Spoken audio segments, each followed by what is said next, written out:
Hello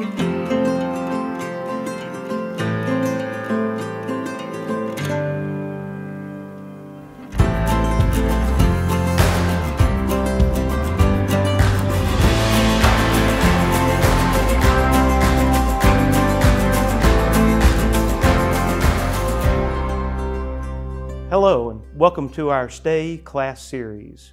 We're videoing here from the Locust Hill Mansion in beautiful Tuscumbia, Alabama.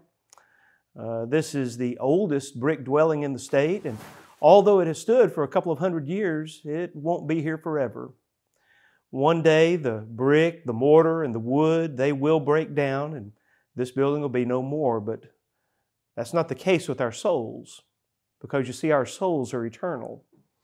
And it's our prayer that you're going to hear some messages over the next 13 weeks and in your class discussions that will help you to build a faith that lasts into eternity and that you will stay close to the Father. Our text for today is going to be found in 1 Peter chapter 5, if you'd like to turn there. And while you're turning, I want to tell you about a song. It was originally released in 1939, but it's been covered and re-released multiple times over the years, and you'll recognize the lyrics immediately. In the jungle, the mighty jungle, the lion sleeps tonight. In the village, the quiet village, the lion sleeps tonight. And I'm pretty certain that as I read those lyrics that many of you are thinking, and perhaps some of you even began to sing just loud enough for your neighbor to hear, a weem-a-wah, a weem-a-wah, a weem-a-wah. You know you did that, don't you? And it's really a fun song to sing, but I think it does prompt the question, what if the lion does not sleep tonight? The 1996 movie Ghost in the Darkness tells the true story of two lions in 1898 that began to attack and attack and attack and devour workers on the Kenya-Uganda Railway. 130 total workers were mauled and killed, and I promise you, the camp was not singing about peaceful villages and sleeping lions. So in 1 Peter chapter 5 and verse 8, Peter makes an important announcement to the readers. He says, "Be sober-minded, be watchful. Your adversary, the devil, prowls around like a roaring lion, seeking someone to devour." Imagine you're at a zoo. Your family is there, and there's a PA announcement. And the announcer says, "Attention in the park, the lion has escaped its enclosure, and it's loose in the park. Workers are attempting to contain the lion, but we urge you to keep your family together and seek shelter inside a building immediately." You wouldn't hesitate to take action. Perhaps you think this is far-fetched. Well, consider a couple of headlines from just this past year. December 31st, 2018, lion escapes enclosure during cleaning and kills worker. February 22nd, 2019, escaped lion mauled worker to death. In fact, nearly 250 people are killed each year by lions because, you see, that's what lions do. So when Peter warns us here to be sober, clear-minded, to be watchful because of the devil's prowling and devouring ways, he is speaking from experience. So in 1 Peter 5 and verse 8, when Peter records this message to be sober-minded and be watchful because of the devil's ways, it's the kind of moment where the reader might have read over this line and gone on into the next verse and then did a double take. Wait, what did he say? Why would Peter record this? Why would he make this kind of an announcement? Well, maybe Peter's warning of something where he has personal experience. I mean, after all, Peter had his own, wait, what? Moment with Jesus.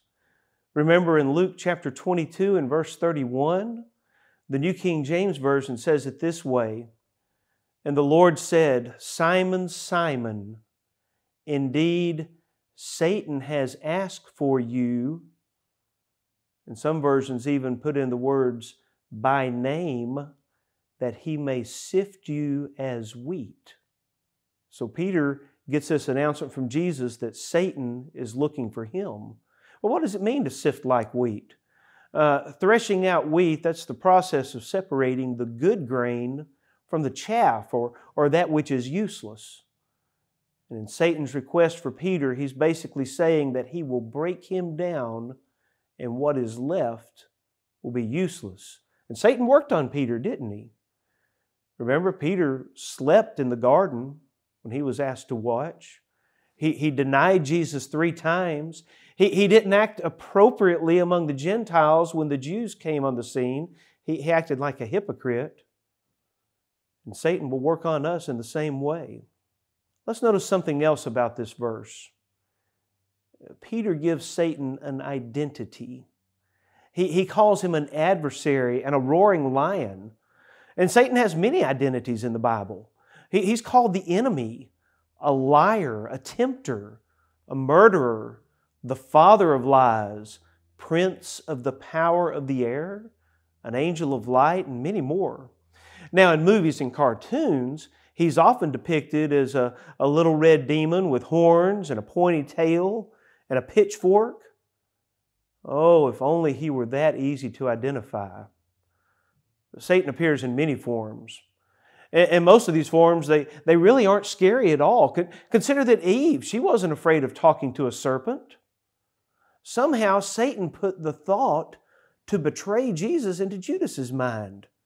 You see, the devil can use people that are connected to us to sift us like wheat.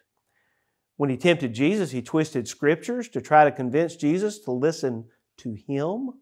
And when he spoke to Eve, he placed the thought that God did not really mean what he said.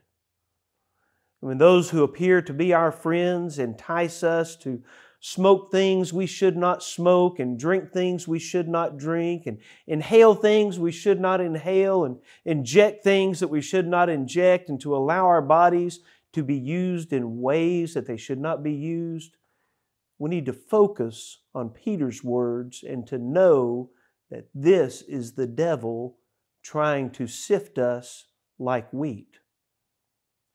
And finally, please understand, you need to decide now what you're going to do when the devil, this prowling lion, approaches you. Don't wait. Don't wait until you're presented with something to smoke or drink or inhale or an opportunity to be alone with that girl or that guy. If you wait until then to decide, it's too late. Make a plan now. Be sober. Develop a code of ethics for your life and adhere to it. Be watchful. The devil is very angry right now. He's mad. He's mad because you're here and you're listening to these videos. He's mad because some of you are going to act to resist him. Some of you are going to act to be sober and watchful, and some of you are going to develop a plan. And I understand it's going to be difficult and it's going to be challenging at times, but you're going to develop a plan to recognize Satan's true identity when you get approached by an angel of light, by a friend that appears to be concerned for you, but is encouraging you into a place where the roaring lion can devour you. Several years ago, there was a popular song that went something like this: I'd like to teach the world to sing in perfect harmony. That would be quite a big accomplishment. And you know, a lot of people would accomplish big things if they could just push a button and get instant results. But big projects mean a lot of hard work. Having a big accomplishment means working hard if you want to get to where you want to be. I doubt that it's possible to teach the entire world to sing in perfect harmony. But you know what? With a lot of hard work, it would probably be possible to get a few people together and teach them to sing in almost perfect harmony. If we want to create an environment where the prowling lion will not be able to devour us, It's going to take a plan. And that's going to mean some hard work. And it's urgent that we get to work now. Well, I'm going to stop right here, but your teacher has some other thoughts on this passage to share and discuss. May God bless you in your study to stay alert.